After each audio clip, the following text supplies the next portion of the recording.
Hello everyone. Today I want to be direct with you, more direct than most health content tends to be. I am going to talk about 5 specific food categories that the research consistently and unambiguously links to gut damage. Not foods that are slightly suboptimal. Not foods that are fine in moderation for most people. Foods that, when consumed habitually in the quantities that have become culturally normal, are doing measurable, documented damage to your gut lining, your microbiome, and the systems that depend on both. The first food category is artificial sweeteners, and I want to be specific, because this one is still widely presented as a harmless or even beneficial swap for sugar. The most commonly consumed artificial sweeteners, sucralose, aspartame, saccharin, and asulfame potassium, are found in diet sodas, sugar-free products, protein powders, flavored waters, chewing gum, and thousands of packaged foods marketed to health-conscious consumers. The logic of the swap seems sound. Fewer calories, no glucose spike. But the gut biology tells a different story. According to research, several widely used artificial sweeteners directly alter gut microbiome composition in ways that are consistently unfavorable. Saccharin and sucralose in particular have been shown to reduce populations of beneficial lactobacillus and bifidobacterium strains and selectively promote the growth of bacterial species associated with gut inflammation and impaired metabolic function.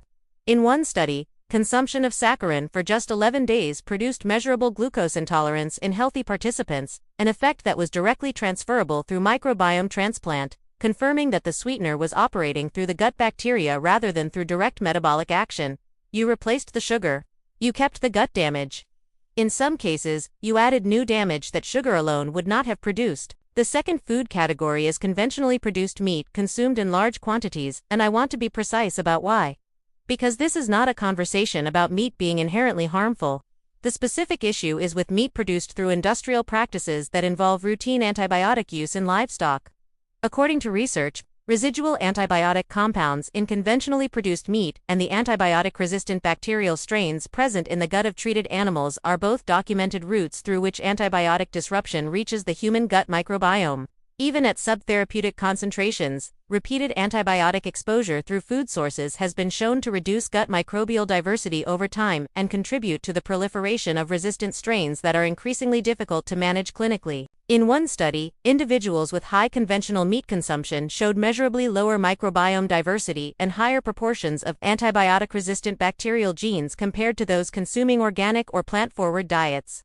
The damage was not dramatic. It was incremental, cumulative, and operating below the threshold of any immediate symptom. The third food category is alcohol, particularly frequent, moderate consumption, which is the pattern most normalized and least discussed in terms of its gut consequences. Alcohol is directly toxic to the intestinal epithelium. Even moderate doses produce measurable increases in gut permeability within hours of consumption. It disrupts the gut's tight junctions, the structural proteins that seal the spaces between intestinal cells, and promotes bacterial translocation into the bloodstream. According to research, habitual moderate alcohol consumption is associated with significant reductions in lactobacillus and bifidobacterium populations, increased gut permeability markers, elevated endotoxin levels in circulation, and a chronically activated gut immune response. In one study, participants who reduced alcohol consumption from moderate to minimal levels showed measurable improvements in gut permeability markers, microbiome diversity, and systemic inflammatory indicators within 3 weeks. Not cessation, reduction. The gut was that responsive to even a partial change. The fourth food category is refined grains, not whole grains, not ancient grains. Specifically the refined, highly processed versions that constitute the majority of bread, pasta, crackers, breakfast cereals, and baked goods in the modern diet. The refining process strips the bran and germ from the grain, removing the fiber, the micronutrients, and the structural complexity that slows digestion and feeds beneficial gut bacteria. What remains is essentially isolated starch, a rapidly digestible carbohydrate that spikes blood glucose, delivers no prebiotic benefit to the microbiome, and in many cases contains chemical residues from bleaching, enrichment, and preservation processes that the gut environment has no evolutionary framework to process. The fifth food category is one that will likely surprise you: highly processed soy products, specifically isolated soy protein concentrate, and the soy derivatives found in the majority of processed and packaged foods. I am not talking about traditionally fermented soy, miso, tempeh, natto, traditionally prepared tofu.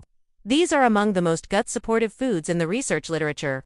I am talking about the industrially extracted and processed soy compounds that appear as filler proteins, emulsifiers, and flavor enhancers in hundreds of packaged products. By the time the symptoms become impossible to ignore, the chronic bloating, the food sensitivities multiplying, the fatigue, the skin, the mood, the damage has been compounding quietly for a long time.